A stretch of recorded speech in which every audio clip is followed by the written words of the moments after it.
السلام عليكم ومرحبا بكم معي في قناتي. إذا كنتوا كتزوروا القناة لأول مرة أخواتي إخواني، لا تنسوا الاشتراك في القناة ولا تنسوا الضغط على زر الإعجاب وتفعيل الجرس باش توصلوا بكل جديد كيخص القناة من أفكار وحيل وتنظيم وترتيب ووصفات للطبخ والجمال وإلى غير ذلك.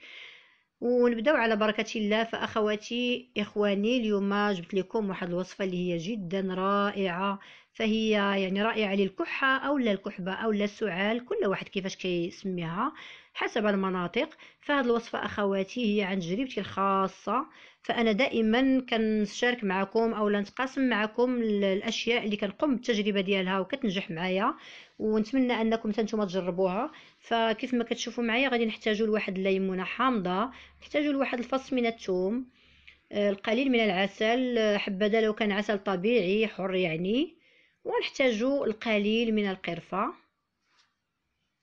وبطبيعه الحال غادي نحتاج الماء اللي غليته من قبل.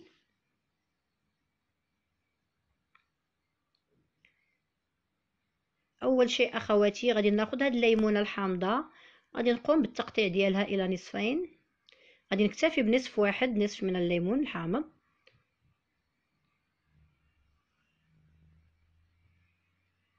وغادي نقوم باخذ العصير ديال هاد الليمونه الحامضه اللي غنوضعو في الكاس، نعصرها بطريقه اللي هي عاديه. غناخذ هاد الملعقه وغادي نقوم باستخراج العصير ديالها.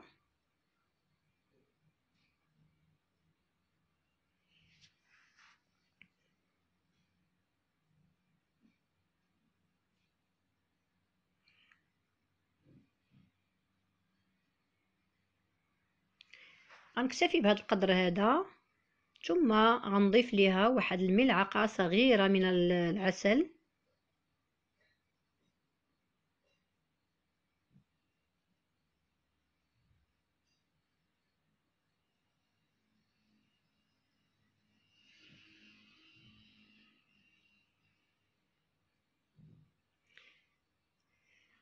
بعد ذلك فانا غادي ناخذ واحد الكميه قليله من القرفه، يعني واحد ربع ملعقه صغيره فقط، يعني كميه تكون قليله من القرفه. غنضيفها لهاد الخليط اللي وضعت في الكاس. ثم بعد ذلك اضيف الماء اللي قمت بالتغليه ديالو من قبل او لا غليته من قبل.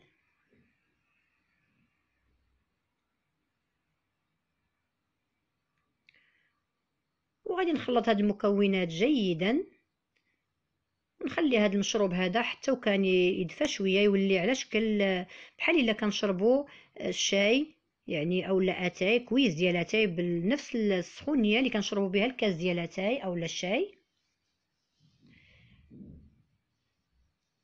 وغادي نمروا للمرحله الثانيه اللي غنقوم بها واللي غتكون هي قبليه، يعني قبل ما نشربوا هاد المشروب هذا. فغادي ناخذ واحد الفص من الثوم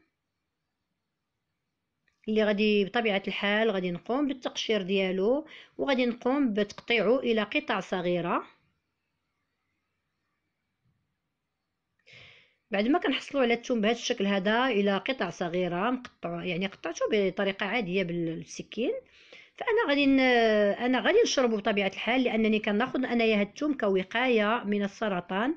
فبالنسبه للناس اللي مرضى يعني بالكحبه، فكتاخذوا هاد الثوم هذا وانتم في الفراش، كنشربوا هاد الثوم هذا مع القليل من الماء. ثم بعد ذلك فكناخذوا هذا العصير او هذا المشروب هذا، عفوا كناخذوا هذا المشروب هذا وهو ساخن وحنا في الفراش، ونحاولوا اننا ملي تشربوا هذا العصير الله يخليكم ما تنوضوش من الفراش ديالكم، فخصكم تغطاو وتنعسوا وتسخنوا. وراه في البلاصه اخواتي اخواني غادي تحسوا بواحد النتيجه اللي هي رائعه، وغتحسوا بواحد التغيير. فانا هاد الوصفه هذه ملي كنديرها فما كنكحبش نهائيا، يعني بالمره كتمشي مني الكحبه.